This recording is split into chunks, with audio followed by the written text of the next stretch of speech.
This one is a question that we get a lot. You have some properties, you have some investments. Is it too late to tax plan with them? And again, with short-term rentals or long-term rentals, can I still cost seg? If you're sitting on 4 or 5 rental properties, it very well could make sense. Let's catch up, cost seg them all. We'll recalculate depreciation and take it all this year. You don't have to do cost seg in the first year. If you haven't done it and you already have properties, it's not too late. There's so many other kinds of ways. If you own assets, you probably have money sitting on the table, chips left on the table that you could take home with you that you're not doing.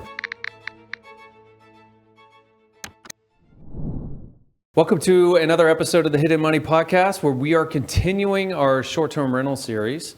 This one is a question that we get a lot, because a lot of this education comes to people after the fact.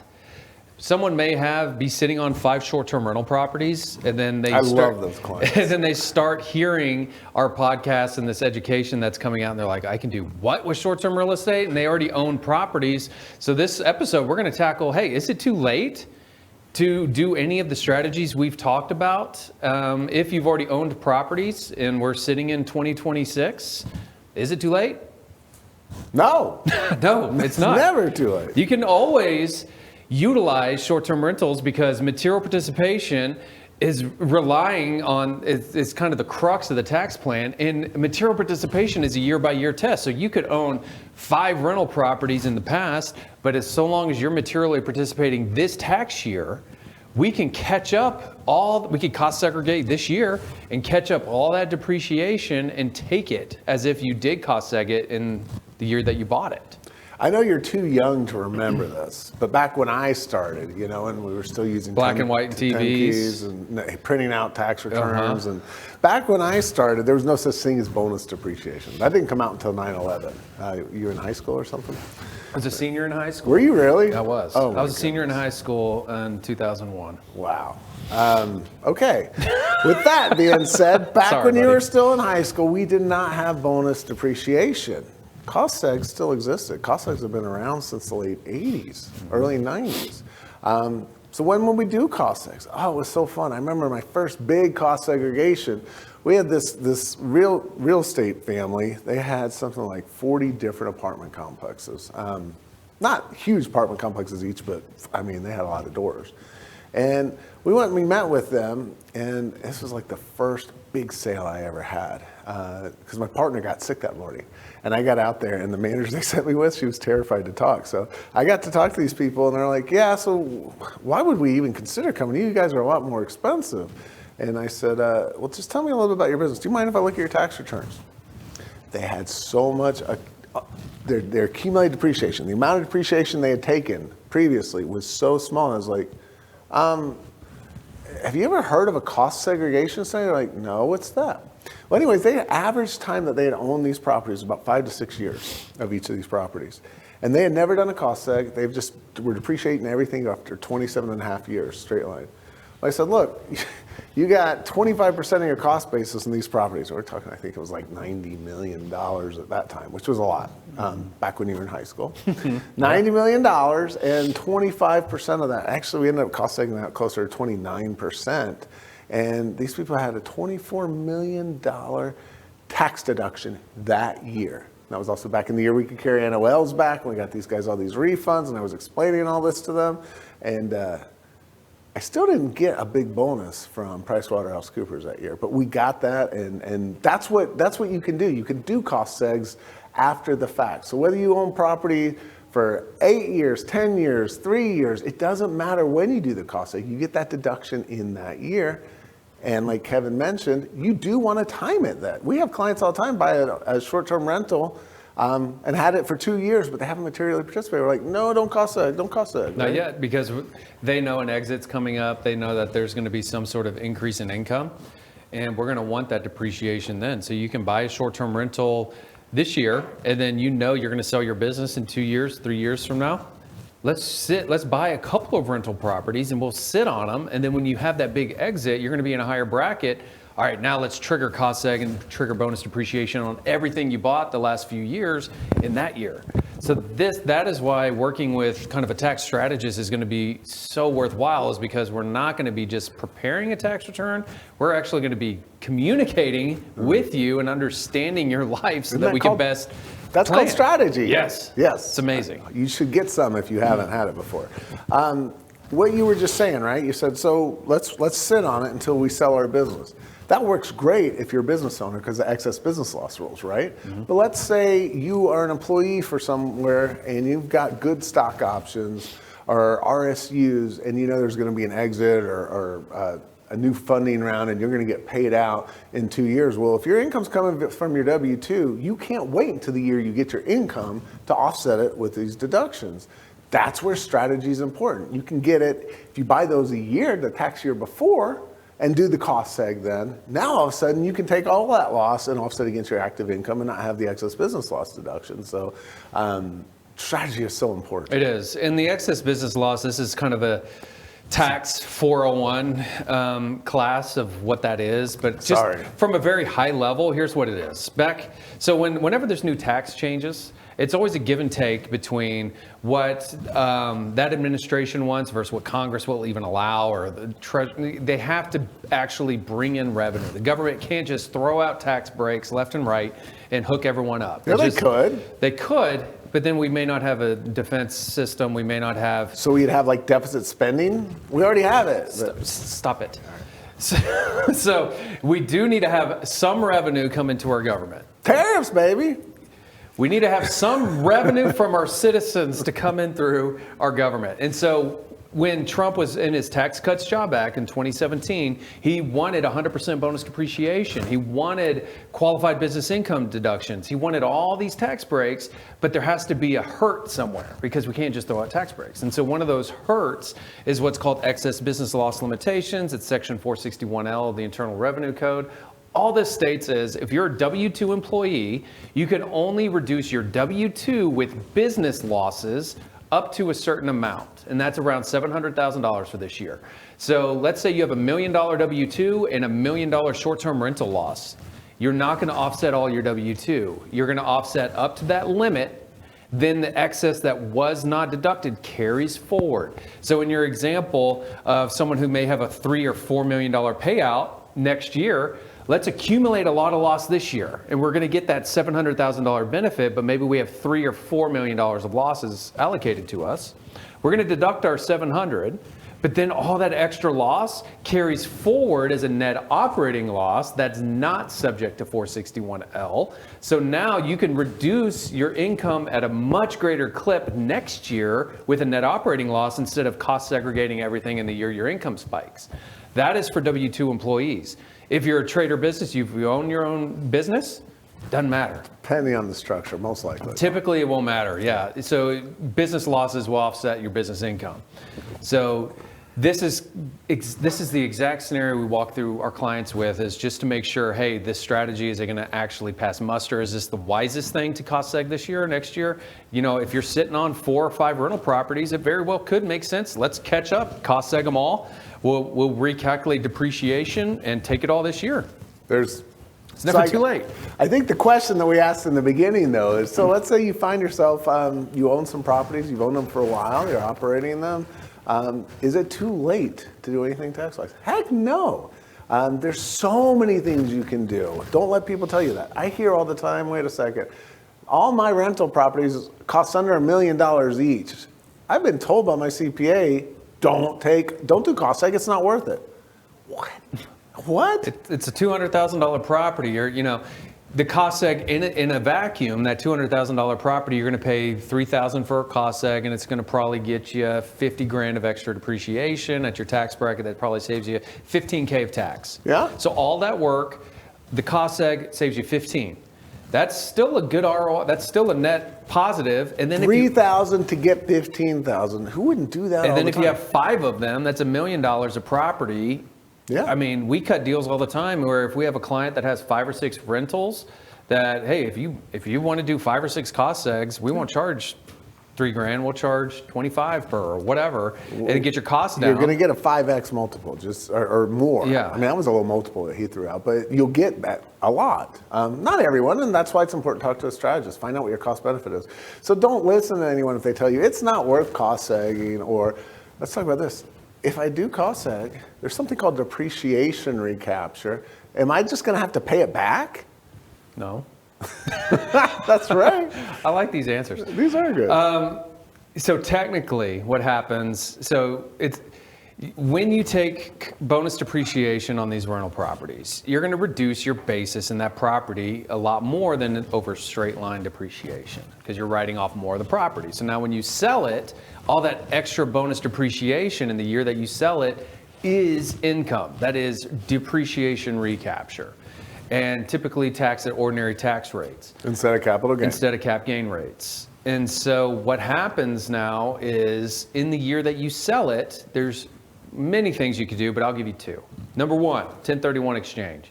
1031 exchange is not eliminating tax. It's not eliminating depreciation recapture. It's not eliminating capital gains. It is deferring it into a new property. So you're not going to pay your tax today. Instead, you're going to get your cash out of that home you sold and take that cash and go directly to a new house, a new like-kind property. And if you do that properly, you're not going to pay tax on that sale. Instead, that tax defers into the new property, but you still keep track of depreciation recapture. You still keep track of everything. The second thing you could do, just sell the property and let's tax plan. Let's do some more tax plan. Let's keep it going. So there's so many ways to tax plan, and if you like real estate, let's get into other real estate, and we can eliminate that depreciation recapture with the cost segregation of a new property or purchase price allocation of a new property. You can, I mean, there's so many number of ways, but that's the two main ways is let's 1031 and we'll defer it, or let's recognize the gain and then let's tax plan so I don't have this looming deferred liability following me like a dark cloud for the rest of my life. Or here's a third one, opportunity zone. You sell that property, you defer that gain by putting it into an qualified opportunity zone investment through a qualified opportunity zone fund, which as of July 1st, 2026, the whole new zones come out and they're much better. There's ones that require less investment. They're beautiful. You put that in, you have 180 days to do it. We had this client that came in recently and he's has to sell this property, being required to, or it's eminent domain. And he's like, now I'm gonna have to pay tax. I'm like, no, you have plenty of time. I gave him the same answer you did. And we're looking at re-putting his money within 180 days into an opportunity zone and improving the place, and it's going to be tax-free. Now, that's only a deferral though. The gain you get to defer for 5 years, depending what kind of opportunity zone you go in, you'll have to recognize maybe 70% of it or 90% or 80%. But you'll get to defer some of it permanently, defer a lot of it for 5 years, and then the property that you just bought, if it goes up in value and you've held it for 10 years, you turn around and sell it, you sell it for $10 million, $20 million. You know how much tax you'll pay on that gain? How much? 0. And that is legal. I could have seen that coming. Yeah, you could. It's beautiful. It is beautiful. That is really nice. So wait, you defer taxes, you defer some permanently, and then you eliminate taxes. Life is good. And you're buying in an asset class that's a very good investment, a secure asset that you own, that you're in control of, that you can trigger the sale of. It's not very liquid, but you can surely, if you buy a good property, you'll be able to get it out within 6 months, hopefully. Yeah. If you have to. Yeah, if you but have then it to. ruins your opportunity zone. But anyways, yeah, there's so many and good the things. opportunity zones are very favorable in the fact that when you think opportunity zones, you think kind of run down areas that the government's trying to incentivize us to invest in. It's not the case. No, they're not. We have to do an episode on opportunity zones in the next month or two. They're pretty darn cool. But again, back to our initial question. You have some properties, you have some investments. Is it too late to tax plan with them? And again, with short-term rentals or long-term rentals, can I still cost seg? Here's an example that we've seen before. Someone comes in, they have 5 long-term rentals. They aren't a real estate professional. They have a pretty high W-2 job, or the husband and wife both do. And they're like, I'm gonna pay so much tax this year because I've got a big earnout coming out for some reason, big bonus coming out or something like that. And I don't have anything I can do. I don't have any money in the bank to go buy more properties or do anything. If they come to us early enough in the year, guess what? If some of those properties can be turned into a short-term rental, and then they can materially participate, they don't even have to go buy a new property. And then they cost seg them, and bang, they're eliminating taxable income from their W-2. We could do this all day long, Kevin. Yeah. So the short answer is no, it's not too late. If you have properties or there's something you can do with it, absolutely. Just because you've talked to some tax preparers before that said, there's nothing you can do here, don't believe them. Don't accept no for an answer until you understand why. And there's so many ways around and ways to structure things too. I had a client who is a realtor, but him and his wife, they're realtors. And they just know real estate. So that's their investment. They do not invest into the market. They don't do 401ks or anything. All their excess income that they make, they buy rental properties or fixers or whatever they want. But when they came to us, he's actually in my neighborhood, went to lunch, and he had at least 6 or 7 long-term rentals, and they make good money. They make $600,000-800,000 a year as a married couple. And we looked at these 6 or 7 rental properties that they did. They've never heard of cost seg. They've had these rental properties for probably 3 to 5 years span. Yeah. And so in this one lunch that they took me to, and they probably bought me lunch, it was probably $25. They better have, as much as you saved them. In this lunch, we eliminated 2 years of income tax at $800K of income. Wow. So $1.6 million of income that they earned, they did not pay tax on. And this was all because almost $500,000 in income tax, easy. man. And they've owned these properties for that span of at least 5 years, and then they came to when I started having conversations with them, we were able to utilize those properties they already owned without any additional cash outside of paying the engineer and paying for the tax work. I mean, their tax prep fee that year was a little more. It was probably 12 to 15K to implement this tax strategy that eliminates 800K.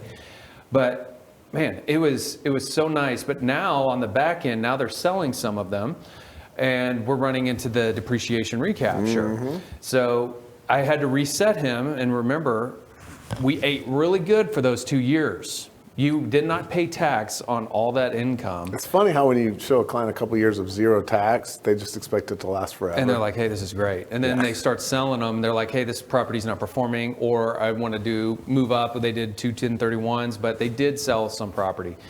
And I explained the depreciation recapture to them back then and now, because we want to make sure they know what this, you need to know what cost segregation really does. Yeah. So they knew about it, but then they're like, oh, this sucks. And I'm like, hey, hold on. Remember, in that lunch, remember all the money you saved. You bought like 3 or 4 rental homes with that refund, those 2 years of not paying tax, that they did not pay any estimated payments. And we amended that one return and got you a ton of refund. Remember that. And you leveraged that refund, you leveraged those tax savings and bought 2 or 3 more properties that we cost segged. And we kept doing it. So now, yeah, you do have to pay some tax this year, but think about the time value of money. Think about all the money you saved and that you reinvested in your net worth. Did you just not want a tax plan anymore? You didn't have to pay the tax. Remember, you said no. No, he did a 1031, but he's also buying more properties. But they're buying properties this year, which they're like, we want to do kind of the fix and flips things. Yeah. I was like, I can't really cost seg a fix and flip. Yeah. So it just is what it is. So I was like, if you want to transition more to fix and flips, they're going to be making more money in that than real estate, like buy and hold rentals. And so it's like the tax law is not as favorable in the fix and flips as it is in the rentals for you, but we're focused on net worth. Yeah. And that's why I'm trying to reset with like, think of all the money we saved. Yeah, you're going to pay a little bit more in tax than you're used to because you're not buying in the rental game and we're not able to utilize depreciation, but your net worth may be going up higher if you're gaining more revenue in the fix and flip. So tax isn't the only kind of attribute we're looking at. Don't let your tax tail wag your investment dog. Right. And that's exactly what the exercise we're working through. But that's just one example of how we implement this stuff that we preach on this podcast. These are real life examples and real life money that we help clients with. Well, there you go. I hope we at least started to answer the question. We could honestly go over example after example for hours and hours. We want some of you actually to watch the entire video, though, so we are going to end this episode. Thank you, and there you have it. You don't have to do cost seg in the first year. If you haven't done it and you already have properties, it's not too late. There's so many other kinds of ways. If you own assets, you probably have money sitting on the table, chips left on the table that you could take home with you that you're not doing. So don't give up. Look into it. Find a strategist that will help you, or reach out to us at revotaxpayer.com.